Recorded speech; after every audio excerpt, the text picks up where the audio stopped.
Hi అండి, అందరికీ నమస్కారం. రమీ జ్యోతి కథల ప్రపంచానికి స్వాగతం. చంద్రహాస ప్రణయం 3వ భాగంలోకి వెళ్దామా? ఇది చూసే ముందు 2 భాగాలను చూడడం మర్చిపోవద్దు. ఇక కథలోకి వెళ్దాం. ఇంతకు నువ్వు వచ్చిన విషయం ఏంటో చెప్పలేదు నువ్వు? ముందుకు నడుస్తూ అడిగింది చంద్రహాస. నేను పై చదువులకు పట్నం పోతున్నారా, ఇకపై రోజు నిన్ను కలవడానికి కుదరదు, బాధగా చెప్పాడు ఆదిత్య. నడుస్తున్నదల్లా ఆగిపోయి ఆదిత్య వైపుకు తిరిగింది. తనకు కూడా బాధగా అనిపిస్తున్నా అది బయటకు కనపడనివ్వకుండా. అయితే ఏమయ్యింది ఇప్పుడు? పై చదువు కోసం కదా నువ్వు వెళ్ళేది. నాకు అదే ఆనందం. నా నేస్తం బాగా చదువుకొని చాలా పైకి ఎదగాలి. నేను అందరితో వీడు నా దోస్త్, చూసారా ఎంత గొప్పవాడు అయ్యాడు అని గర్వంగా చెప్పుకోవాలి. దూరంగా ఉంటే ఎప్పుడూ నువ్వు నాతోనే ఉంటావు. నీ జ్ఞాపకాలు నా సొంతం రా అని నవ్వింది అందంగా చంద్రహాస. ఇంత అందంగా ఎలా నవ్వగలవే నువ్వు? బాధలో కూడా ఇలా మాట్లాడుతున్నావు చూడు, అందుకేనే నువ్వంటే నాకు చాలా ఇష్టం అని అన్నాడు ఆదిత్య. అలా అంటూ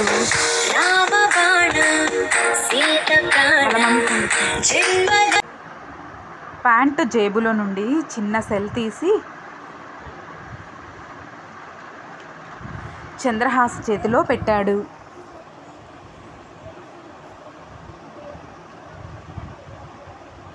ఏంట్రా ఇది, ఫోనా? నాకెందుకురా, పట్నం పోతున్నావు, నీ దగ్గర ఉంచుకో అని ఇవ్వబోయింది చంద్రహాస. దాన్ని తిరిగి ఆదిత్యకి, వద్దు నీ దగ్గరే ఉంచు, నాకు ఇంతకంటే పెద్ద ఫోన్, అదే స్మార్ట్ ఫోన్ కొనిస్తా అన్నాడు మా నాన్న రేపు పట్నం వెళ్ళాక.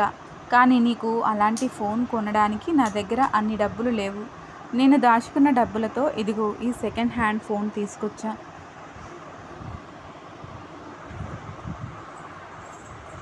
అంటూ అసలు విషయం చెప్పాడు ఆదిత్య చంద్రహాసకు. నువ్వు దాచుకున్న డబ్బులు అన్నీ నా కోసం ఖర్చు పెట్టావా? అసలు పొలం పనులు చేసుకునేదాన్ని, నాకెందుకురా ఈ ఫోన్? ముందు ఎవరి దగ్గర తెచ్చావో తీసుకువెళ్ళి వాళ్ళకిచ్చి నీ డబ్బులు నువ్వు తీసుకో అని ఫోన్ ఆదిత్య చేతిలో పెట్టింది చంద్రహాస. చింపిరి జుట్టుదానా, ఫోన్ నీకోసం ఏం తెలియదు, నా కోసం తెచ్చాను అని అన్నాడు ఉడుక్కుంటూ ఆదిత్య. అయితే నీ దగ్గరే పెట్టుకోరా, నాకెందుకు ఇస్తున్నావు అంటూ మూతి తిప్పింది చంద్రహాస.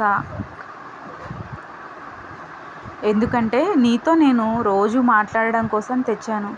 నిన్ను రోజు కాసేపైనా ఏడిపించిందే నాకు నిద్ర పట్టదు అని ఫోన్ చంద్రహాస్ చేతిలో పెట్టాడు ఆదిత్య.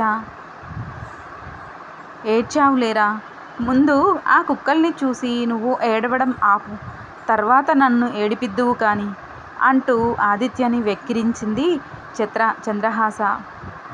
ఇదిగో ఇప్పుడు ఆ కుక్కల గురించి ఎందుకు? రేపు నేను వెళ్ళి ఫోన్ తీసుకున్నాక నీకు ఫోన్ చేస్తాను, నువ్వు మాత్రం దీనికి ఛార్జింగ్ పెట్టడం మర్చిపోకు అని ఛార్జర్ చంద్రహాస్ చేతిలో పెట్టాడు ఆదిత్య. చంద్రహాస కళ్ళల్లో నీళ్లు ఆగనంటూ వస్తున్నాయి. అంతసేపు ఎలాగో ఆపుకుంది, కానీ ఇక తన వల్ల కావడం లేదు. ఏడుస్తూనే, నువ్వు నా కోసం సెల్ తెచ్చి ఇచ్చావు, నీ కోసం నేను ఏమీ ఇవ్వలేని పేదదాన్ని, నిన్ను చూడకుండా ఉండాలంటే చాలా కష్టం రా అని అంది చంద్రహాస. చంద్ర, నువ్వేనా ఇది? ఇందాక ఆ నరసింహాన్ని పరిగెత్తించి కొట్టావు, ఇప్పుడేమో కుళాయి తిప్పావు అని పకపక నవ్వుతూ ఉడికించాడు చంద్రహాసను ఆదిత్య. అంతే, ఎక్కడలేని పౌరుషం పొడుచుకొచ్చింది చంద్రహాసకు. ఉండరా, ఇప్పుడు నిన్ను పరిగెత్తిస్తా అని చేతిలో తాడు పట్టుకొని ఆదిత్య వైపుకు తిరిగింది చంద్రహాస.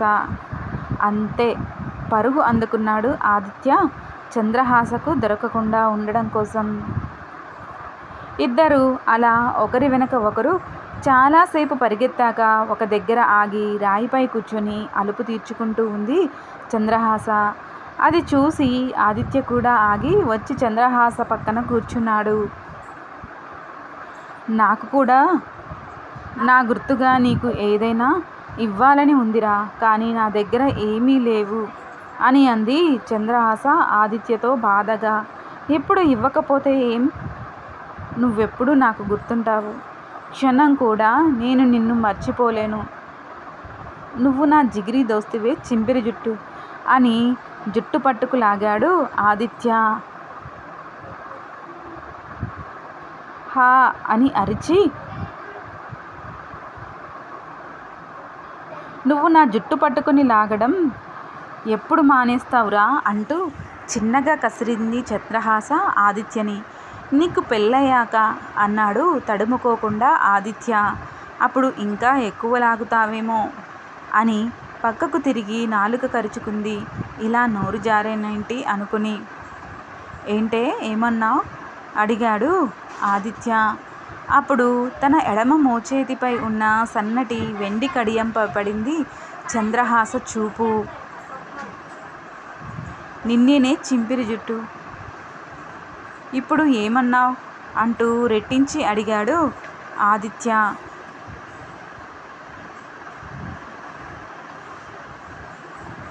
తన చేతికి ఉన్న కడియం తీసి, ఏదో అన్నాలే కానీ నీ చెయ్యి ఇలా ఇవ్వు అని ఆదిత్య కుడి చెయ్యి ముందుకు లాక్కుంది చంద్రహాస. అరే ఎందుకు అని ఆదిత్య అంటూనే ఉన్నాడు. కడియం ఆదిత్య కుడి చెయ్యి మణికట్టు దగ్గర పెట్టింది చంద్రహాస. ఏంటే ఇది, ఎందుకిప్పుడు అని తీయబోయాడు ఆదిత్య. నచ్చలేదా? అవునులే, పట్నంలో చదువుకోవడానికి వెళ్తున్నావు. ఈ పల్లె నేస్తం ఇచ్చిన బహుమతి ఎలా నచ్చుతుంది? అయినా నీ స్నేహితులు చూస్తే ఏలన చేస్తారు. వద్దులే, ఇలా ఇవ్వు అని తీసుకోబోయింది చంద్రహాస ఆ కడియాన్ని తిరిగి. వెంటనే దానిని సరిగా అనుకొని, ఇవ్వడం నీ వంతే, తీసుకోవడం కూడా నీ వంతేనా అని చెయ్యి వెనక్కి తీసుకున్నాడు ఆదిత్య. తన చెయ్యి వైపుకు చూసుకున్నాడు ఆదిత్య. తన చెయ్యి తనకు చాలా అందంగా కనిపించింది ఆ కడియం తొడిగాక. ఎవరి ఏమనుకుంటే ఏంది చంద్ర, నువ్వు నాకు ఇచ్చింది ఏదైనా అది నాకు అత్యంత విలువైనది. అయినా మీ అమ్మమ్మ నిన్ను ఏమైనా అంటుంది అని తిరిగి ఇద్దామనుకున్నా, కానీ నువ్వు ఇలా బాధపడడం నచ్చలేదు. అందుకే ఇది నాతోనే ఉంచుకుంటాను ఎప్పటికీ. కానీ నా చదువు అయిపోయాక జాబ్ వచ్చాక మాత్రం నీకు బంగారు గాజులు చేపిస్తా నా గుర్తుగా. ఎంతో భావోద్వేగంతో చెప్పాడు ఆదిత్య చంద్రహాసతో.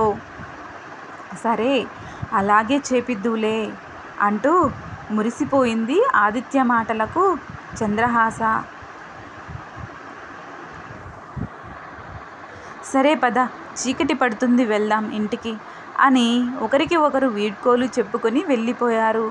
పట్నంలో ఆదిత్యను డిగ్రీలో చేర్పించి హాస్టల్లో చేర్పించి కావలసినవన్నీ కొనిచ్చి తిరిగి వచ్చాడు ఆదిత్య వాళ్ళ నాన్న.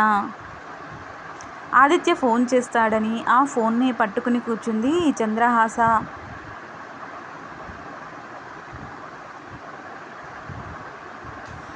అంతలో ఫోన్ మోగింది. నేస్తం చెప్పిన విషయాన్ని గుర్తుంచుకొని అలాగే చేసి ఫోన్ ఎత్తింది చంద్రహాస.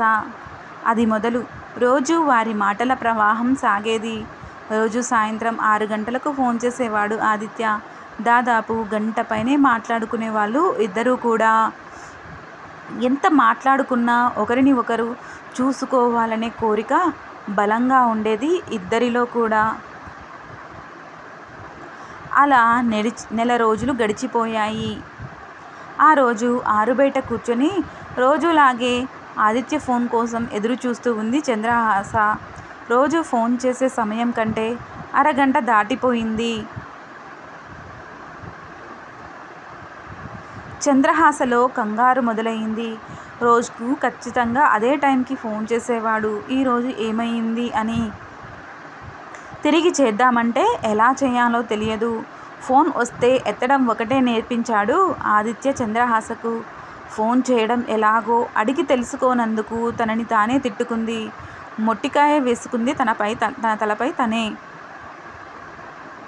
మళ్ళీ ఇంకో మొట్టికాయ పడింది చంద్రహాస తలపై. ఎవరా అని తిరిగి చూసిన చంద్రహాస కళ్ళల్లో చెప్పలేని పట్టరాని ఆనందం. నేను లేనని నా తరపున కూడా నువ్వే మొట్టికాయలు వేసుకుంటున్నావా చింపిరి జుట్టుదానా అని జుట్టు పట్టుకు లాగాడు ఆదిత్య. హా, రాగానే మొదలు పెట్టావా? అయినా వస్తున్నట్లు చెప్పలేదే. నీ ఫోన్ కోసం ఎంత ఎదురు చూస్తున్నానో తెలుసా? తిరిగి ఫోన్ చేయడం నేర్చుకున్నందుకు నన్ను నేను కొట్టుకుంటున్నా అని మూతి తిప్పింది చంద్రహాస. భలే తిప్పుతావే మూతి. సర్ప్రైజ్ ఇద్దామని చెప్పలేదు. నన్ను చూడగానే నీ కళ్ళల్లో కనిపించే ఆ వెలుగు చూద్దామని చెప్పకుండా వచ్చా అని అన్నాడు ఆదిత్య. చంద్రహాసకు ఎందుకో మొదటిసారి ఆదిత్య మాటలకు సిగ్గు వేసింది. అది ఆదిత్య కనిపెట్టకుండా ఉండడం కోసం నానా తంటాలు పడింది. సరేరా, ఫోన్ చేయడం నేర్పిస్తా అని తన నెంబర్ చెప్పి ఫోన్ సేవ్ చేశాడు ఫోన్లో ఆదిత్య. ఒక్కసారికే ఫోన్ నెంబర్ గుర్తుపెట్టుకుంది చంద్రహాస. అరుగుపై కూర్చుని ఉన్నారు ఇద్దరు. చంద్రహాస కాళ్ళ దగ్గర కూర్చుని నీ కాళ్ళు చాపు అని అడిగాడు ఆదిత్య. ఊహించని పరిణామానికి చటుక్కున లేచి నిలుచుని కొంచెం దూరం జరిగింది ఆదిత్యకి చంద్రహాస. ఆదిత్య కూడా తన మొహాన్ని ప్రశ్నార్థకంగా పెట్టి లేచి నిలుచుని చంద్రహాస వైపు చూస్తున్నాడు. ఏమైంది అన్నట్లుగా. కొనసాగుతుంది. మీకు ఈ కథ నచ్చినట్లయితే లైక్ చేయండి, షేర్ చేయండి. మరిన్ని నా కథలను మిస్ కాకుండా ఉండడం కోసం, నేను కథ పెట్టిన వెంటనే మీకు నోటిఫికేషన్ రావడం కోసం ఇప్పుడే నా ఛానల్ని సబ్స్క్రైబ్ చేసుకోండి. ఈ కథపై మీ అభిప్రాయాలను తెలియజేయడం మర్చిపోవద్దు. మరో భాగంతో మీ ముందుంటాను. మీ రమీ జ్యోతి. బాయ్ అండి.